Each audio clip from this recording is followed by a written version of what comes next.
Hello everyone, welcome back to another episode on Our Guns. I hope everybody's having a wonderful morning, afternoon, evening, night, whatever it is in y'all's kind. Look, we got something we thought we want to share a little bit. We have had an item brought into us to do a little cleaning on it, and it is the Marlin 49, and it is a DL.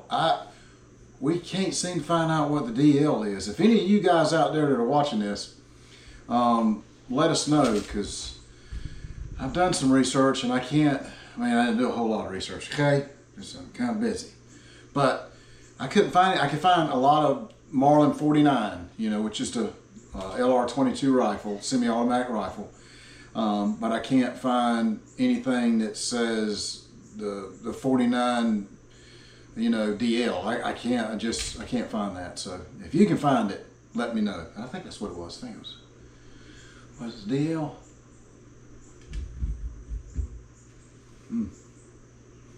Memories, Rob. Let's take a look and see.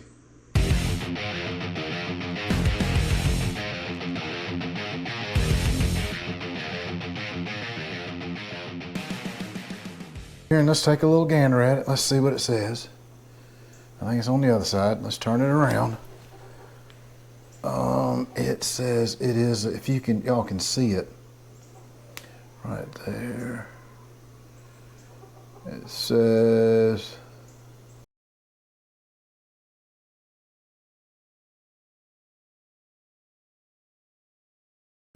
model 49DL. Can you see that?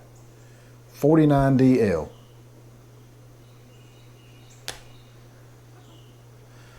All right, let's take a closer look at it. So, looks like the buttstock's in really good shape, but it also looks like somebody has refinished it. If you look at the original ones, they're not shiny like this. Oh, look at that. There's a couple notches cut in the right there. I don't know if that was for targets they hit or whatever, but still, buttstock is still in really, really good shape. Let's take a look at the foregrip. It looks good too. And again, as I said, it's shiny. So I don't think it's supposed to be like that. I think somebody had refinished it. So anywho's, we went and looked online for some more information on it because I thought it was really kind of cool.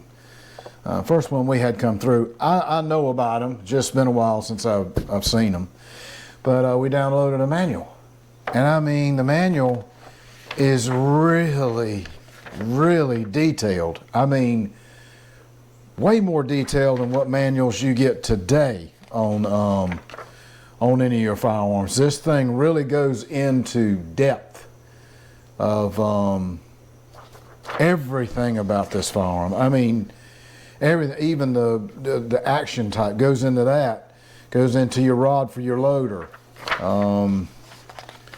shows your charging handle. Oh, this is so funny. Look, snap. It's kind of like a comical clip there, but it's not. But and it shows you taking the shells out. I mean, this shows you cleaning the action, all this stuff. I mean, this thing goes on and on and on. It's just really, really cool manual. I think we're just going to hang on to it, the manual, just just because of the fact that it's just really, really neat. We think it's just kind of cool. I got one thing I want to get in a little history, okay, before we get into this thing. So if you guys are interested in this, we didn't get into a whole lot of it. We just got into a little bit. Just to check some of it out on there. Marlin Firearms was founded in 1870 by John Marlin. I don't know if any of you guys knew that. I didn't. Marlin produced a large assortment of firearms such as lever action rifles, pump action, shotguns, single shot rifles. I mean, just a ton. Marlin was considered the main competitor to Winchester. Now we're talking about, this is back in 1870s now. This is something else. Now check this out. In World War I, Marlin became one of the largest machine gun producers in the world for U.S. and its allies, building an M1A95 Colt, I think it was, Browning machine gun, and a later variant called the Marlin gun, optimized for aircraft use. Now, this is pretty cool, guys and gals, fellows, fellettes. I don't know if y'all know anything about that, but that's why I figured I would share a little bit about that, with you here today. Now, something else is in the early 1917, Marlin Rockwell bought out the Hopkins and Allen Arms, I think it was, Allen Arms, All Arms, or something like that, I think, company to promote and expand the line of firearms and restore the image of the Marlin company as makers of, sporting arms. So that's really cool. Didn't know if you knew that, but I figured I'd just throw that out there. Now, here's another little bit more detail. Okay, in 1953, Marlin Firearms was issued a U.S. patent. Now, listen to this now. A U.S. patent to do 3,100,358 for what was named the micro-grooved rifling. Now, that's what's particularly in this one here, which was done in 1858, I think it was. So it's just kind of neat. All right, the micro-groove rifling, which was a departure from the standard barrel, bollard, or cut rifling is what you would say. One purpose of the micro-groove rifling was to increase the speed of the production of the rifle barrels. Micro-groove rifling is described in the patient as having 5 grooves per every 1/10 of an inch bore diameter, and that the driving side of each land would be tangibly to dispose the prevented accumulation of fouling in the firearm, which, they did a fantastic job on that, because that really did make a difference. It was great. Look, I'm gonna go to just a couple more things here, and then we're gonna get into this thing. Did you know back in 1898, Marlin had several models of their pump action shotguns, or no, well, just not pump action shotguns, but their levers and centerfire rifles. And that was a model 16, 17, 19, a 21, 24, 26, 30, 42, and a 49, believe it or not. Now, this is back in 1898. Now, you got to remember, back in the 1870s when they started, and then it come back into, 1898. I mean, that's a lot. Now, they were really well known for their pump action shotguns. And they had, I think it was seven of those, I believe it was. They had it was a model 28, 31, a 43, a 44, a 53, a 100, there's another one, and a 63. Did I say 63? Okay, well, if I didn't, then I missed it, then that's 63. So anyways, that's a little bit about the Marlin that we want to go through. And the reason we got this is somebody wanted to drop it by. They only wanted the trigger assembly cleaned on it for them. And we recommended to try to do the top part and the barrel and all that, and they said no, that they had that. So I don't understand that, because there's a spring you got to take out in order to get this upper out, and you got to get the lower out to do that. So I don't know. I'm not asking questions. I'm going to just do as the customer asks. So we got a few tools here. Let's get these over here. All right. Okay. So we got us a little pan. These are just shop rags, what I call them. What used to be really nice towels, guys and gals. If y'all got a wife like mine, she goes out and buys these really nice thick towels. We use them a month. And oh no, they're no good no more. You got to get rid of them. And I'm like, look, don't throw them away. Best shop rags in the world. I'll take them. So I just collect them for that. So anyway, we've got our little screwdriver set here. Don't want to advertise for anybody. So, but anyway, Yep, screwdriver set. Got to get the right tip. And got a little screwdriver here, but that's definitely the wrong tip in there. We'll just put that aside. Okay, we got us a little bit of gun case, some case lube here, and that's by RBC. All right, and then we've got some gun cleaner by Hops, which you know, we're a big fan of Hops gun cleaning stuff. We're a big fan of all their oils and boring chemicals. I mean, they're just outstanding stuff. And here we got Hops's gun oil. Like I said again, Hops's. Okay, now we're just going to use, it doesn't matter on the cleaning stuff, you know, the scrubber and all that. All of them are about the same. I think, matter of fact, they probably just label them the same, to be honest with you. But they're all about the same. We just use this. This is made by Birchwood, and it's pretty good stuff. It works really, really well. It's just high pressure, and you squirt it in there, and it'll blow it out, clean it out. And of course, got my little rags here. Okay, first thing we want to do is we want to go in here and we want to find the perfect, let's set that aside. We want to find the perfect tip to fit this. What we got to do is we got to take this screw out, and we got to take that screw out there.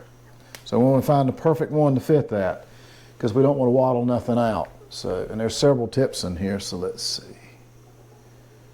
Oh, that one's pretty good. I think I'm gonna go with that one. That one fits really, really well. So let's go with that. Okay. All right, so what we're gonna do is loosen this up in the front. Yep, and it comes right loose, there we go. And let's keep these screws separate. Now, I haven't opened one of these up, but I bet you they may be different. I don't know. Here's that one. All right, we'll put that over here to represent that that's for the front. And now let's get this side here. Yeah, they're coming out pretty good. I don't see any problem at all with them coming out. All right, okay. Oh yeah, definitely different. See, that's what I'm saying. I think we probably keep, pay attention to that. That's the one in the rear. That's the one in the front. So you would say there's a difference. Would you agree? So yeah, so we'll make sure that stays in the rear and that stays in the front. Okay, the second thing we need to do is we need to let's take some tension off of it. Let's take this loading rod out. Let's put that aside. Man, that's kind of sticky. We need to, yeah, I think you put too much oil on that. While I'm thinking about it, let me just clean that off real quick. So what I'm gonna do is just put some of that on a rag and then just wipe it down, just like this. Oh yeah, that's much better. Yeah, it's not sticky now, so that's good. Okay, now that we got that done, now let's lift out the trigger assembly. Lift out, here we go. I was gonna say, why is it not coming out? So let's take a quick gander in here. Well, it's actually not dirty. It's actually pretty clean. It's not bad. A little bit of stuff caked right in here, but I think that's probably they don't pay attention to detail when they. All right, let's set this aside. Let's pull this thing out over here. All right, let's take a look at this. Let's see what we got. Now, she is dirty. Okay, so this is what we're going to do. Just going to spray this.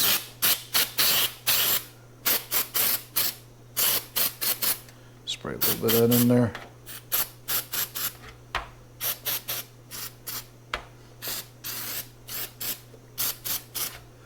You'd be surprised, guys, gals, this stuff does a good job. I'm trying to go real light now. I don't need to shoot it so hard. Okay, now let's get my little rag here. And it's really all the customer wanted us to do was just clean this out and oil it. So that's what we're gonna do. We tried to get them to do the rest at no cost, and they said no, that they were fine, that this is all they needed done. Okay, no problem. So, which some customers, there's just some picky people out there, that's all I gotta say. Well, that looks tons better. I'll take a look at that now. That's a lot cleaner, a lot shinier. Wouldn't you agree? See how much whiter this is? Yeah, much cleaner. So now, let's get into the gun oil here a little bit. Now, I've stressed many times before, little is better. Just not even hardly a drop is all you need.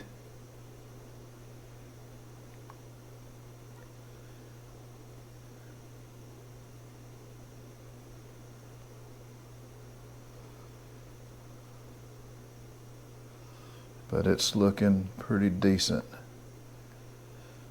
I think that's gonna do it.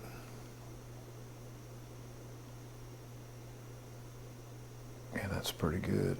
You know what, he's got a, yeah, that's fine. But anyway, isn't it cool about the history, or some of the little bit of history on a Marlin 49? Again, the DL, I can't figure that out. I don't know what the difference is on the DL. I don't know. I really want to take the top trigger apart, but just to show you guys. But he told us not to do it, so I don't want him looking on the video. And he does follow our channel and say we did it. So, and we know him very well. So, anywho, okay. Let's try to slide this back in. I don't know if there's anything different that we have to do to get it in. I think we should just push it in, yep, like that. Okay, and then we want to put that one in the front. Let's switch our screwdriver over to the tightening part of it.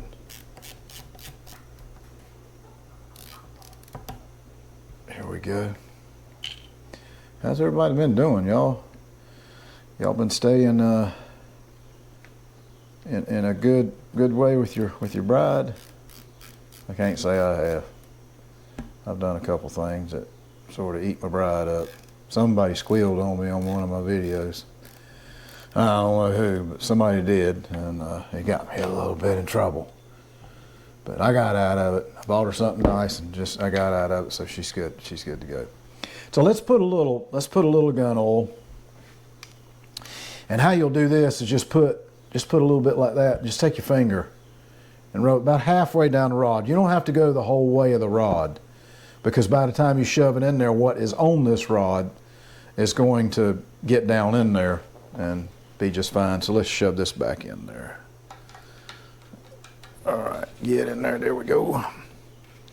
I did look down the barrel earlier, and it's pretty clean. I mean, they keep it somewhat clean. So, I mean, it's got some wear on it. If you look real close, so you can see some of the edging where it's worn and stuff. And you know, guys, gals, that can be fixed. That's an easy fix. And then it's got a Tasco, some sort of, you know, cheap Tasco scope on it. What is it? A 6-powered, yeah, 3x6. Or no, 3x7. Okay, 3x7. But little small scope. It you know, does justice for what they use it for. So look, I'm glad y'all hung around with me on this and went through this on our first Marlin 49 we've had, and it is a clean rifle. I mean, you know, for as old as it is, I'm looking back and it was like 1958, I think, was when this one was built, as far as the serial number goes, because it's such a short serial number. So it's in pretty good condition for that. I like the, you know, imitation gold trigger, and it's still held up. Looks pretty good. Anyway, let's go back up top. Well, what y'all think? This thing's kind of cool, is it not? It's in really good shape. It's not bad at all. Other than, like I said, you can see now, probably in the good lighting, how shiny the forearm grip and the stock is. You know, let's turn it around here, see the other side too. You can see how shiny that is. So I'm thinking somebody probably refinished that, is my guess. And but they should go ahead and go on and refinish this. Maybe I'll ask them, see if they'll let us hang on to it and refinish that, because that's a simple thing. All that is just we can take that, clean, strip all that off, and what do you call powder coat. We can powder coat every bit of that, and it'll look like brand new money. So maybe we can talk them into doing that. Look, guys, gals, fellows, fellettes, thank you so much for coming by. I want to let y'all guys know something. We're over 500 subscribers. Yep. I can't believe it. I'm really tickled and shocked. So y'all keep it coming. Please keep helping us. It's working. My granddaughter's having a fit. She's tickled to death. She's supposed to be back this weekend sometime. Or this upcoming weekend, I think. But anyway, look, guys, y'all have a wonderful day. I hope y'all enjoy yourself, and we look forward to seeing you on the next episode. Thanks a lot, guys. Y'all take care.